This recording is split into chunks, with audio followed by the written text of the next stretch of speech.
Hello दोस्तों, मैं आपका दोस्त समीर। आज की वीडियो में एक छोटा सा टॉपिक कवर करेंगे जिसमें सिर्फ ये चीज़ कंपेयर की जाएगी कि कांग्रेस के समय के बुरे दिन और बीजेपी के टाइम के जो अच्छे दिन हैं उनमें क्या क्या फ़र्क है और क्या रियलिटी में फ़र्क आया है। जैसे कि आप सबको पता है 2014 का जो साल रहा है वो एक ऐतिहासिक साल रहा है राजनीतिक तौर पर। अगर देखा जाए, चाहे वो सेंट्रल में हो चाहे स्टेट में हो, हर चीज़ से बदलाव उसमें देखा गया है। चाहे दिल्ली के हो, क्योंकि दिल्ली के इलेक्शन की अगर हम बात करते हैं उसमें भी 2014 में काफ़ी बड़े चेंजेस देखने को मिले थे। एक सडनली एक पार्टी बनती है जो कि आम जनता पार्टी के नाम से जानी जाती है और इतनी अच्छी वोटों से वो जीतते हैं कि जिसका अभी तक का रिकॉर्ड रहा है हमारी भारतीय राजनीति में देखा जाए। साथ ही साथ इसके अलावा अगर हम बात करता हूँ नेशनल लेवल पे, बीजेपी 2014 में जब बनते हैं तो उनके द्वारा काफ़ी ज़्यादा स्टेप लिए जाते हैं, अपना मैनिफेस्टो दिया जाता है, काफ़ी तरह की रैली उनके थ्रू कंडक्ट की जाती है और उनके थ्रू बताया जाता है कि जब हमारी सरकार बनेगी हम इन स्टेप पे काम करेंगे, इन चीज़ों पे काम करेंगे। पर उनके बारे में जब आज के टाइम में सोचा जाता है या बताया जाता है तो उनका मुंह ऑलमोस्ट लगभग चुप हो जाता है। चाहे वो महंगाई हो, चाहे रोज़गार हो, चाहे किसी भी चीज़ पे अगर देखा जाए सो वहाँ पे उनका जो काम है कम होता दिखाई देता है। हम इस चीज़ के लिए मना नहीं करेंगे कि काफ़ी अच्छी सरकार रही है, उन्होंने अपने हैंड से जितना पॉसिबल हो सका उतने अच्छी तरह से देश को संभालने की कोशिश किया और उतने अच्छे से देश को संभालने की कोशिश किया। पर जब उनकी बात विचारों की जाती है, जो जो वादे उनके थ्रू किए गए थे, सो ये चीज़ सब जानते हैं वो पूरे नहीं हुए हैं। 2014 में अगर किसी भी चीज़ को लिया जाता है, सिलेंडर का प्राइस हो जाता है, चाहे चीनी का प्राइस हो जाता है, चाहे पेट्रोल का प्राइस हो जाता है, चाहे सीएनजी का प्राइस हो जाता है, चाहे डीजल का प्राइस हो, चाहे रोज़गार हो, चाहे गवर्नमेंट जॉब हो, चाहे किसी भी चीज़ पर अगर हम कंपैरिजन करते हैं, जो जो उनके थ्रू बताई गई थी, उनके थ्रू डायरेक्टली ये बताया गया था कि उनके दौरान जो 2014 में जो 60 से 65 रुपये के लगभग जो पेट्रोल का रेट चल रहा था वो काफ़ी ज़्यादा महंगा उनके थ्रू बताया जा रहा था। पर आज के समय अगर हम बात करता हूँ, लगभग जो पेट्रोल है वो सेंचुरी क्रॉस कर चुका है, लगभग 100 रुपये के लगभग जो पेट्रोल बिक रहा है। पर इसके लिए जो बीजेपी हो जाती है, बीजेपी का कोई भी नेता इसके ऊपर कोई भी कमेंट पास नहीं करता है, बल्कि इसके अगेंस्ट में ये आते हैं कि ये जितना ज़्यादा आप टैक्स देंगे उतना ज़्यादा हमारे देश के लिए उतना ग्रोथ के चांसेस बढ़ जाते हैं। पर यही चीज़ अगर उस टाइम बोली जाती तो ये चीज़ बात सोचने और कहने में अच्छी लगती। पर क्योंकि अब उनकी सरकार है सो उनके नेता के थ्रू यही बताया जाता है कि जितना ज़्यादा वो टैक्स देंगे उतना ज़्यादा अच्छा है।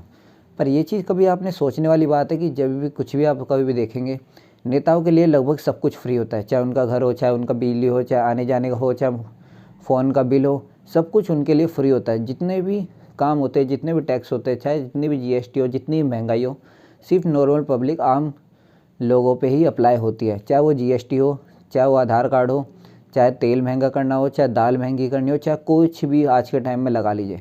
एक टाइम रिसेंटली अगर कुछ समय पहले की बात करूँ तो जो नींबू के रेट थे वो 200 से 300 रुपये क्रॉस कर चुके थे, जो कि अभी तक का रिकॉर्ड रह चुका है। आज तक इतनी महंगाई होने के बावजूद भी इतनी ब्लैक मार्केटिंग कभी नहीं हुई कि जो नींबू के जो प्राइस है वो इतने ज़्यादा बढ़े हो।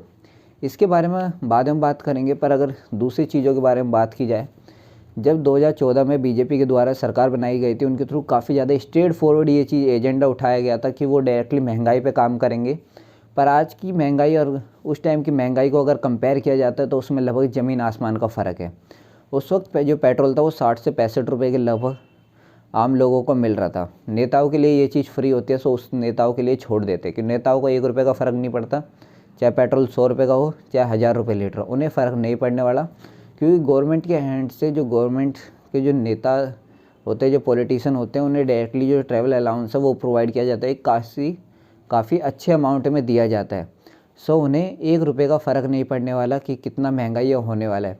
साथ ही साथ जीएसटी की अगर हम बात करते हो, अगर आप पेट्रोल पंप पे जाके आप कभी भी टैक्स स्लैब चेक करेंगे, सो जितने का पेट्रोल या क्रूड ऑयल नहीं पड़ता उससे लगभग 200 गुना हमसे टैक्स लिया जाता है। वो स्टेट गवर्नमेंट भी लेती है और सेंट्रल गवर्नमेंट के थ्रू, दोनों के थ्रू मिला के लिया जाता है, राइट। इसके अलावा दूसरी चीज़ों में बात करें, एजुकेशन की में बात करें, सो ये चीज़ जब हम पोस्टर देखते हैं, बाहर रोडों पे जाते हैं तो ऐसे ऐसे पोस्टर में दिखाए जाते हैं कि इनके थ्रू ये स्टेप लिए गए, इनके थ्रू ये स्टेप लिए गए। अब जैसे कि अगर मैं बात करता हूँ जनधन योजना के बारे में बात करेंगे तो जनधन योजना को काफ़ी ज़्यादा बढ़ाया गया था। सिलेंडर की अगर हम बात करता हूँ, सिलेंडर की सब्सिडी के लिए काफ़ी ज़्यादा ऐड चलाई गई थी, काफ़ी ज़्यादा कैंपेन रन किए गए थे। पर आज की रियलिटी की अगर हम बात करता हूँ, 2 दिन पहले मैंने सिलेंडर बुक किया था, 1053 रुपये का सिलेंडर बुक हुआ था। एंड 2014 में अगर हम बात करो वही सिलेंडर लगभग 400 से 450 रुपये में बुक हो जाता था।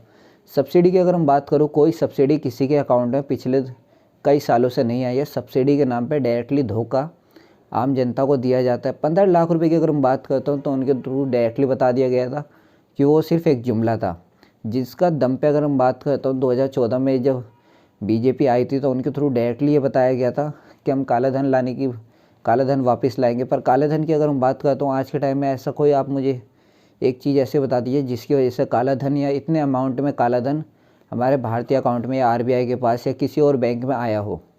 ये सिर्फ कहने सुनने में ये बात अच्छी लगती है। ये चीज़ मैं सिर्फ आपको इसलिए बता रहा हूँ कि 2024 में अगले साल यानी दोबारा इलेक्शन होने वाले हैं। सो इस चीज़ को आप सब पूरा ध्यान से देखना है, क्योंकि इस वक्त अगर नेताओं की बात की जाए, मैं अग्री करता हूँ कि जो भी वोट होती है वो हमारी काफ़ी ज़्यादा इंपॉर्टेंट वोट होती है। वोट के दम पे ही किसी के बदलाव की शुरुआत होती है। अगर कंपेयर किया जाए मोदी जी को या राहुल जी को, क्योंकि बेसिकली अगर हम बात करता हूँ प्रधानमंत्री के तौर पे अगर देखा जाता है तो अभी के तौर पे बीजेपी के अलावा दूसरी पार्टी के पास अभी ऐसा कोई नेता नहीं है जो हम प्रधानमंत्री के रूप में देख सके।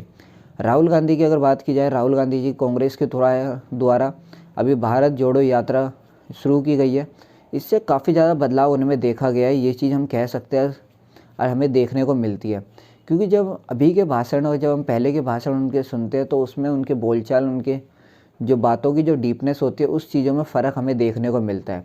साथ ही साथ एक और काफ़ी अच्छी चीज़ हमें देखने को पता चलती है कि जब आपको पता होगा कि राहुल गांधी जी काफ़ी ज़्यादा एजुकेटेड, काफ़ी ज़्यादा पढ़े लिखे हैं। जो बातों की अगर आप मीनिंग या डीपनेस अगर आप उनकी कभी चेक करेंगे, पूरा भाषण आप कभी उनका देखेंगे, व्हाट्सअप की यूनिवर्सिटी से जितना ज़्यादा आप दूर रहेंगे स्पेशली पॉलिटिक्स में, उतना ज़्यादा आपकी जो एजुकेशन है उतनी ज़्यादा आप एक्टिव रह पाएंगे पॉलिटिक्स में। स्पेशली अगर हम बात करूँ, क्योंकि पॉलिटिक्स एक ऐसी चीज़ है जिसके बारे में हर कोई अपनी राय देना चाहता है और जो डायरेक्टली और इनडायरेक्टली हर किसी से बिलोंग करती है, चाहे वो मेरा हो, चाहे आपसे हो, चाहे किसी से भी हो। क्योंकि हर साल जब बजट आता है तो बजट में हर कोई ये देखता है कि कितना टैक्स स्लैब बढ़ा है, कितने टैक्सेस लगे, किस में इनकम बढ़ी है, किस में इनकम नहीं बढ़ी है। रिसेंटली अगर हम बात करते हैं, जैसे कि अगर दिल्ली के हम लिया जाता है, दिल्ली में जो सरकार आम जनता पार्टी की है, पर उसमें जो एलजी सर का भी इसमें इन्रोलमेंट रहता है। एलजी सर के थ्रू, एलजी अगर हम बात करें तो एलजी जो कि बीजेपी की है, राइट। अभी रिसेंटली केजरीवाल सर का एक भाषण आया था, एक बयान आया था। अब ये चीज़ मालूम नहीं है कि वो कितनी सच है कितनी झूठ है, क्योंकि पॉलिटिक्स में किसी पर्टिकुलर नेता के ऊपर यकीन करना ब्लाइंडली वो कोई 100% अच्छी बात नहीं है। क्योंकि पॉलिटिक्स एक ऐसी चीज़ है, किसी भी बात को हमेशा घुमा फिरा के बताया जाता है। अगर डायरेक्टली आप बताने की कोशिश करेंगे तो आपका हाल रवीश कुमार जैसा होगा, आपको आपकी कंपनी से बाहर निकाल दिया जाएगा।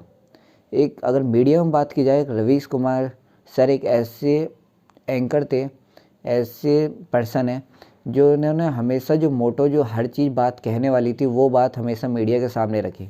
मीडिया के टाइम पे, अगर आज के टाइम पे आप कोई भी न्यूज़ चैनल चला के देख लेते हैं तो मोस्टली जो गोदी मीडिया वो ऐसे एजेंडा वो चलाती है जिसमें सोसाइटी में दो तरह के ग्रुप डाइवर्ट हो जाते हैं, जिसका डायरेक्टली पॉइंट ना होते हुए डायरेक्टली वो चीज़ दिखाई जाती है।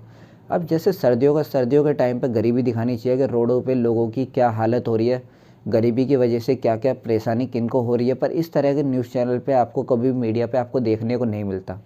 उनके बदले उनके अगेंस्ट में कुछ ऐसे टॉपिक वो दिखाएंगे जिससे लोगों का जो माइंड है वो डाइवर्ट हो जाए, वो उस तरफ ना जाए। साथ ही साथ अगर गवर्नमेंट जॉब के ऊपर मैं बात करूँगा, सो रिसेंटली जब 2014 में बीजेपी की सरकार आई थी तो उनके द्वारा ऐसा बताया गया था कि हम हर साल करोड़ों जॉब जो है प्रोड्यूस करेंगे, काफ़ी सारी जॉब्स हम निकालेंगे।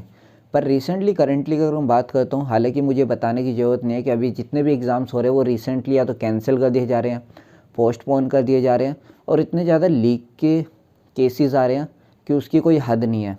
ये बात सुनने में काफ़ी हैरान करती है कि एक बोर्ड सिर्फ एग्ज़ाम लेने में कई साल लगा देता है, और ये चीज़ सबको पता है कि सिर्फ एक लेटर आने की वजह से गाँव में रिश्ते तय हो जाते हैं। क्योंकि गवर्नमेंट जॉब आज के टाइम पे बहुत बड़ी चीज़ मानी जाती है, एक सेफ्टी, एक सिक्योर चीज़ मानी जाती है। पर लोगों को, पॉलिटिक्स को कोई फ़र्क नहीं पड़ता कि नेताओं को, जैसे कि मैंने आपको बताया, कितनी महंगाई हो जाए उनके पास इतना फ़ंड अवेलेबल होता है। रिसेंटली अगर हम बात करूँ, जैसे कि बात करता हूँ छोटे से छोटे इलेक्शन में, कोई भी नेता का आप एग्ज़ाम्पल ले लीजिए, वो इनडायरेक्टली करोड़ों रुपए खर्च कर देता है, चाहे वो टिकट खरीदने के ऊपर हो, चाहे अपने पोस्टर लगाने के हो, चाहे अपने प्रचार में हो।